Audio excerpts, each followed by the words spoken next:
hatiku, membuat damai di hidupku.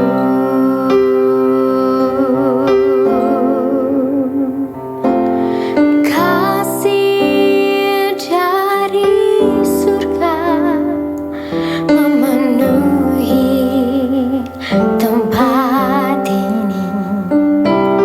Kasih dari Bapa surgawi.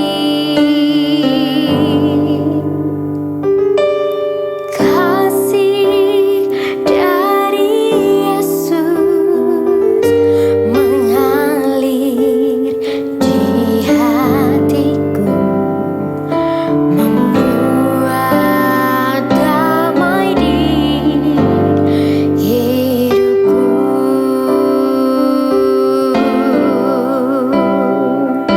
Mengalir kasih dari tempat tinggi, mengalir kasih dari tata Allah Bapa, mengalir, mengalir dan mengalir, memenuhi hidupku.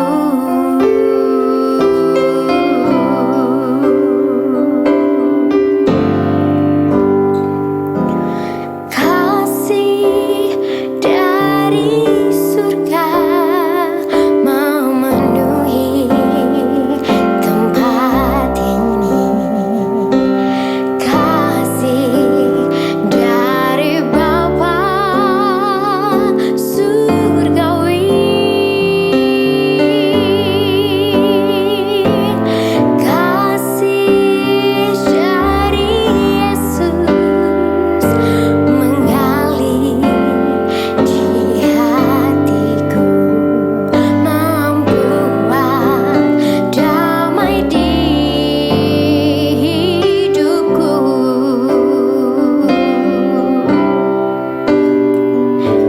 Mengalir kasih dari tempat tinggi,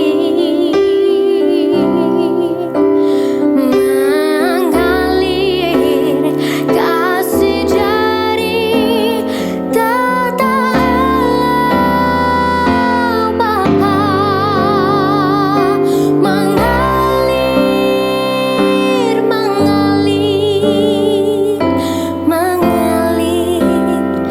dan mengalir, memenuhi hidupku.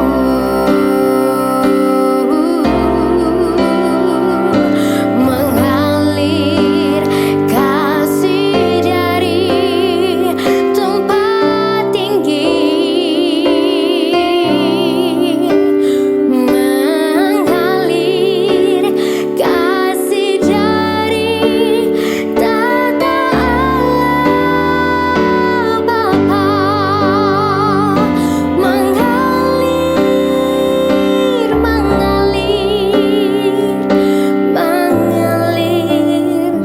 dan mengalir,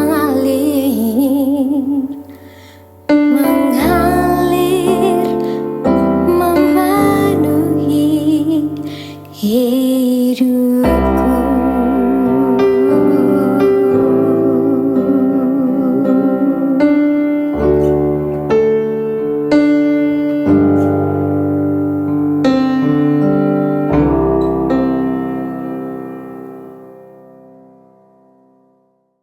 Shalom sahabat Morning Grace, pada hari ini kita akan sama-sama merenungkan mengenai rumah yang dibangun dengan kehadiran.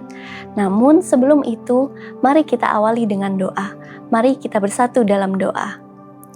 Bapa yang penuh kasih, kami mengucap syukur atas penyertaan-Mu, sehingga pada saat ini kami masih diberi kesempatan untuk menikmati kasih anugerah-Mu. Saat ini kami hendak merenungkan firman-Mu ya Tuhan, berkati waktu renungan ini agar menjadi berkat dan kekuatan bagi kami. Di dalam nama Tuhan Yesus Kristus kami berdoa dan mengucap syukur. Amin. Bacaan kita hari ini diambil dari Yosua 24 ayat 15. Yosua 24 ayat 15, demikian bunyinya. Tetapi jika kamu anggap tidak baik untuk beribadah kepada Tuhan, pilihlah pada hari ini kepada siapa kamu akan beribadah. Allah yang kepada nenek moyangmu beribadah di seberang sungai Efrat, atau Allah orang Amori yang negerinya kamu diami ini. Tetapi aku dan seisi rumahku, kami akan beribadah kepada Tuhan. Demikian bacaan kita pada hari ini. Sekarang banyak keluarga tinggal dalam satu rumah tetapi sibuk dengan dunia masing-masing. Ada yang fokus dengan pekerjaan, tugas, game, atau media sosial. Makan bersama pun kadang semua sibuk melihat layar sendiri. Secara fisik dekat, tetapi secara hati bisa terasa jauh. Tidak heran banyak keluarga akhirnya kehilangan komunikasi, mudah salah paham, dan terasa kurang hangat meskipun tinggal bersama setiap hari. Dalam Yosua 24 ayat 15, Yosua dengan tegas berkata, "Aku dan seisi rumahku, kami akan beribadah kepada Tuhan." Menariknya, Yosua tidak hanya berbicara tentang dirinya sendiri, tetapi tentang seluruh keluarganya. Ini menunjukkan bahwa keluarga bukan hanya tempat tinggal bersama, tetapi tempat untuk bertumbuh bersama Tuhan. Keluarga yang kuat bukan berarti tidak pernah punya masalah. Setiap keluarga pasti punya perbedaan, konflik, dan kesibukan masing-masing. Tetapi yang membuat keluarga tetap kuat adalah ketika Tuhan menjadi pusatnya. Kadang, hal yang paling dibutuhkan dalam keluarga bukan hadiah besar atau kata-kata hebat, tetapi kehadiran, mau mendengar, meluangkan waktu, dan peduli satu sama lain. Tuhan memanggil setiap anggota keluarga untuk saling mengasihi, menghargai, dan membangun hubungan yang sehat. Dan semua itu dimulai dari hal-hal sederhana setiap hari. Jadi, di tengah kesibukan dan dunia digital sekarang, penting untuk mengingat bahwa keluarga bukan hanya tinggal serumah, tetapi tentang hidup bersama dengan hati yang terhubung. Seperti Yosua yang memilih menjadikan Tuhan pusat keluarganya. Kita juga dipanggil untuk membangun rumah yang dipenuhi kasih, perhatian, dan kehadiran. Karena pada akhirnya, rumah yang hangat bukan dibangun dari seberapa mewah isinya, tetapi dari seberapa besar kasih dan Tuhan hadir di dalamnya. Demikian renungan kita pada hari ini. Mari sahabat, kita bersatu dalam doa. Bapa di surga, terima kasih atas firman-Mu yang telah kami dengar dan renungkan pada hari ini. Tolong kami agar mampu mengingat serta menerapkan firman yang telah kami terima dalam kehidupan kami sehari-hari. Berikanlah hikmat, kekuatan, dan penyertaan-Mu Tuhan. Kami menyerahkan semua ke dalam tangan-Mu. Di dalam nama Tuhan Yesus Kristus kami berdoa dan mengucap syukur. Amin. Kasih dari surga memenuhi tempat ini.